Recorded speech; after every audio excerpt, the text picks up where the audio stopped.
Well, what we're here for today is we're talking about the Tulsa West Tulsa levees. We have a big project that we're getting ready to start. And what this public meeting is, it's allowing us to be able to talk with the public itself and get some questions from them, any concerns that they might have. Now, the reason why we have this project that we're going to try to start in 2027 is for this reason. The Tulsa West Tulsa levees are 80 years old. And with the big floods that we've had over the last several decades, 1984, 1986, 2019, it has weakened those. And in 2019, we actually had to have a flood fight over on Charles Page Boulevard on the floodway.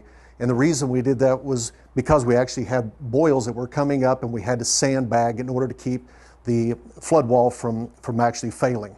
So what we're doing here today is we're talking to the public. We're getting questions that they might have. We're going to answer those questions and to explain to them why we have to do this project. The reason we're doing this project is not only because it's 80 years old, because it's also a high-risk category. It's a high-risk category levee, which means a significant flood could cause the levee to fail. So what we're going to do, at least the plan is, we're going to start in sections. We're going to start with the areas that are the most dangerous, the ones that are the highest at risk, which will be in the Big Heart area of Levee A and also in the Terwilliger levee of Levee B. Those are going to be the two that we're going to start with first, and we're going to shore those up. Now, it's going to be a long time because this is a 20-mile long levee that we have here, but starting in 2027, we're going to start doing what we call filter berms. We're not getting rid of the levee, we're just building onto the side of the levee. And the reason why we're doing that is so that way any seepage that comes through the levee itself, which could cause the levee to fail, we're actually going to build a filter berm that is going to have a tow drain in it, and that drain is going to have that seepage water, and it's going to be able to exit that fairly safely. So that's what this meeting is for today, is to get with the public, to answer any questions, to fill them in on why we need to do this, to fill them in on what the prospects are for how it's going to impact the public, how it's going to impact those residents that are in the area. And ultimately, the number one thing is safety. We want to make sure that we get through this project and it makes it safer, because this project is millions and millions of dollars. It's a very important project that we're going to do, and it's going to protect and make it safer for the residents that live in West Tulsa into the Sand Springs area.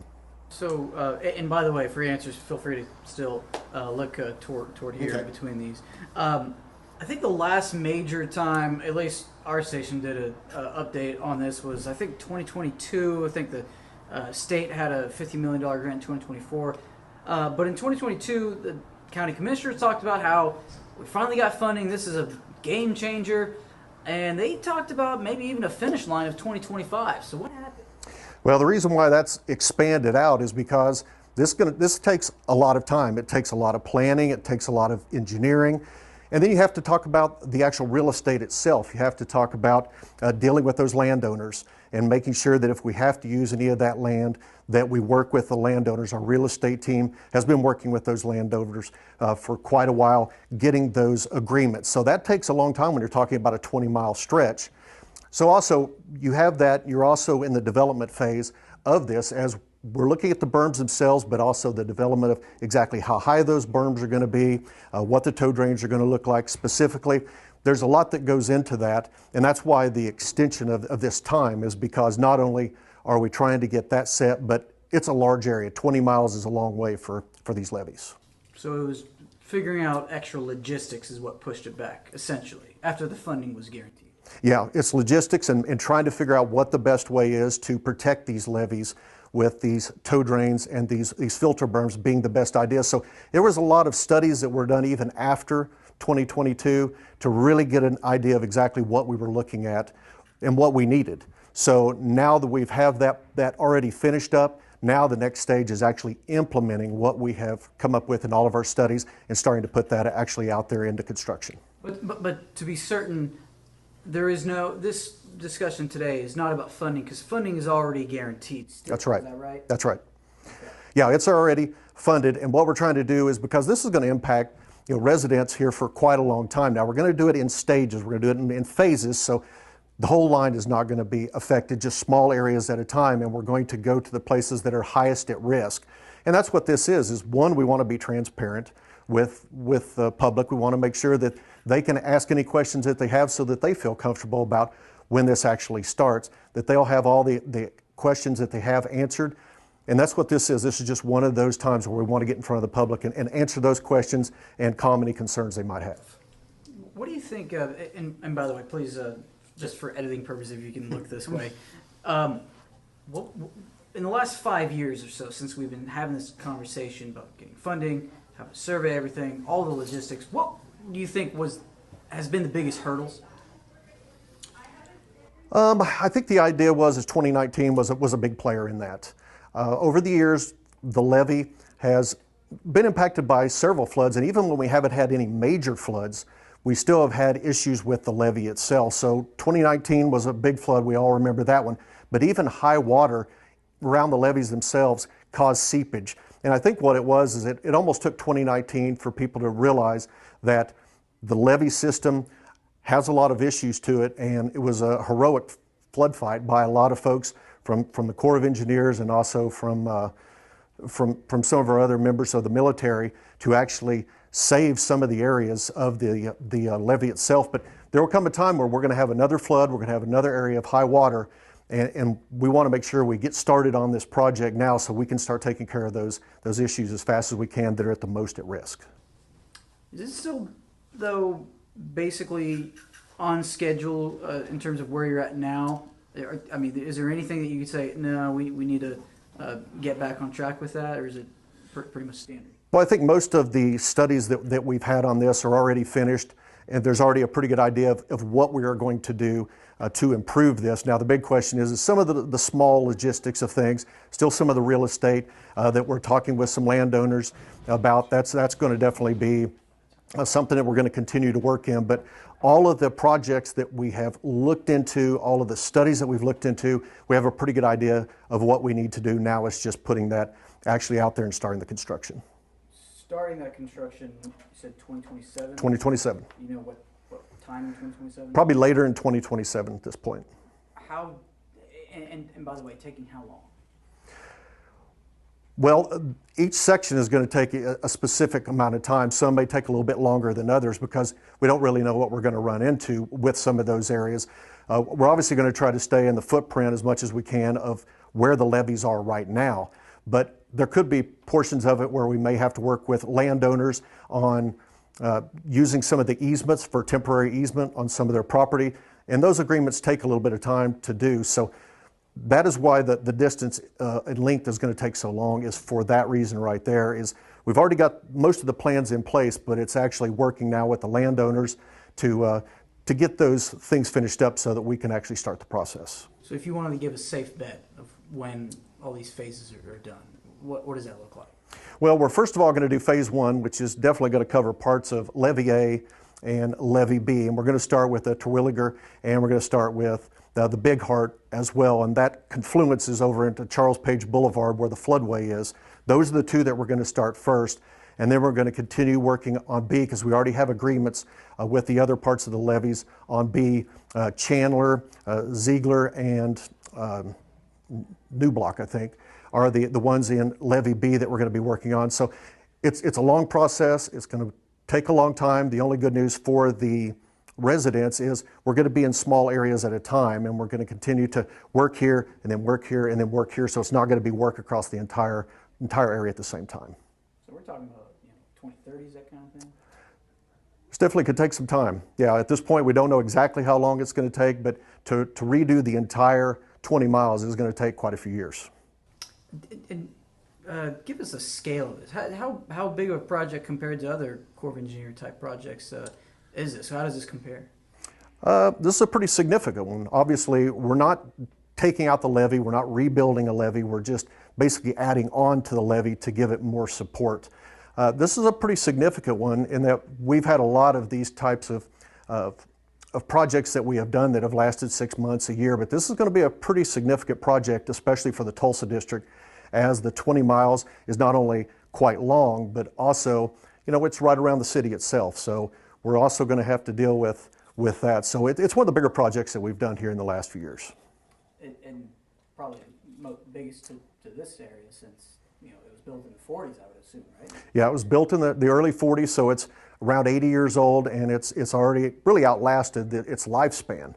And we've had some problems with it, obviously, back in the 80s, and then the 2019 flood kind of exacerbated that a little bit. But every time the water gets higher, it's going to put a lot of pressure on those levees. So what this new filter berm and tow drain is going to do is it's going to be able to reduce a little bit of the water pressure that comes through any of the seepage that comes through the levees themselves, and then it's going to be able to be whisked away safely. So it's really going to not only strengthen what the levees are themselves, but it's going to make it safer for those residents who work and live behind the levees themselves. So other than explaining the ins and outs and specific details today to the public, your message to this area of Tulsa is what? Well, the message to the area is safety is the number one thing. Obviously, with 2019, all of the floods that have happened before and everything that we know about the levees is they're at a high risk. They are at a danger. And we know here in Tulsa that we can get flooding any time of the year.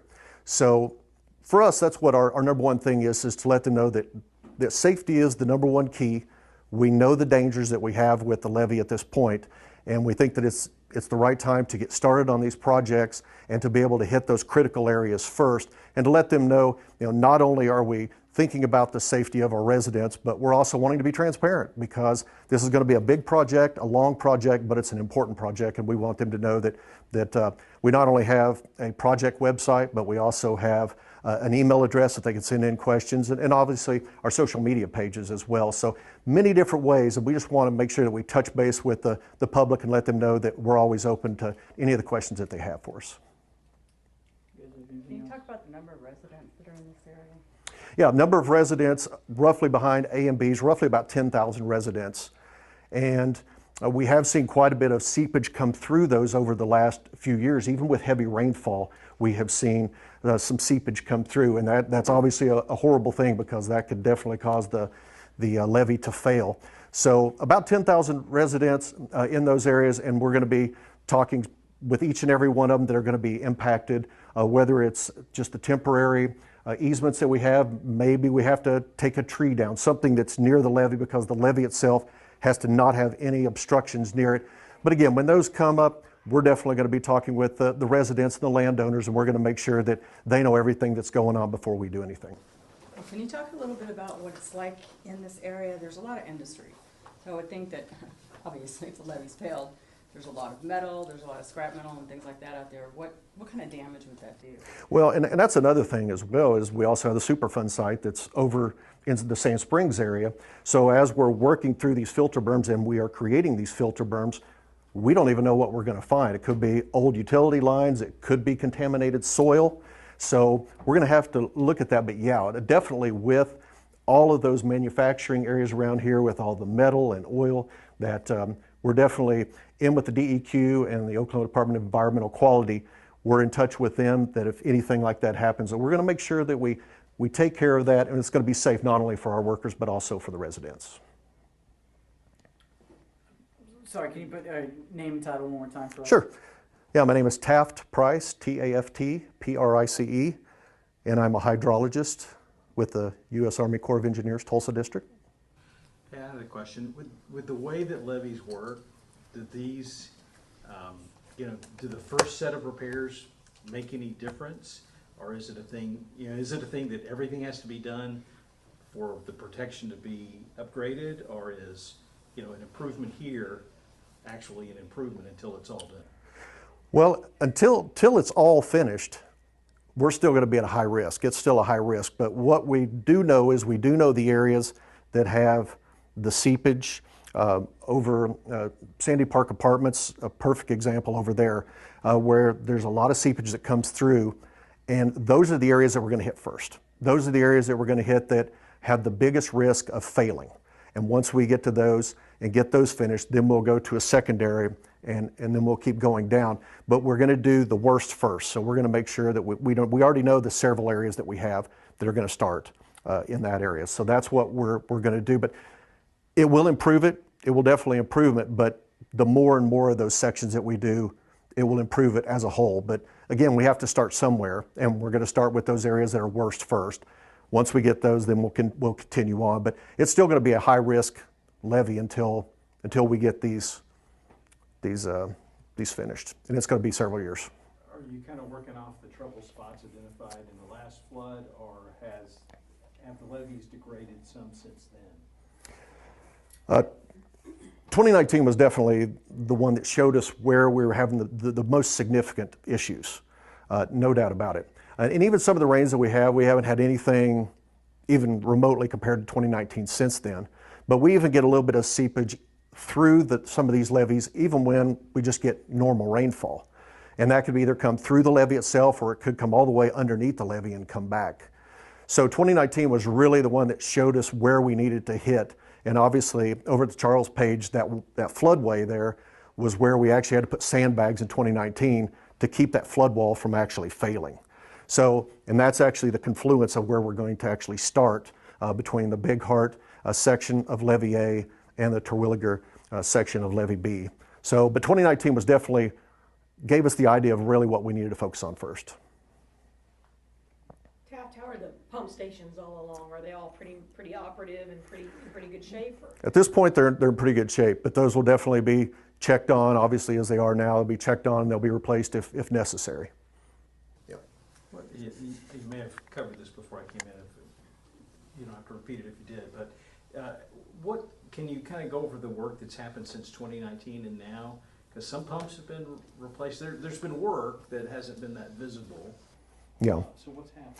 Well, on our side, the biggest thing that we've done is we've actually went back and we've done a lot of studies on, after 2019 gave us a really good footprint of some of the latest information we have, where do we have these problems, and we ran quite a few studies on what we expected the flows to be at some of these locations.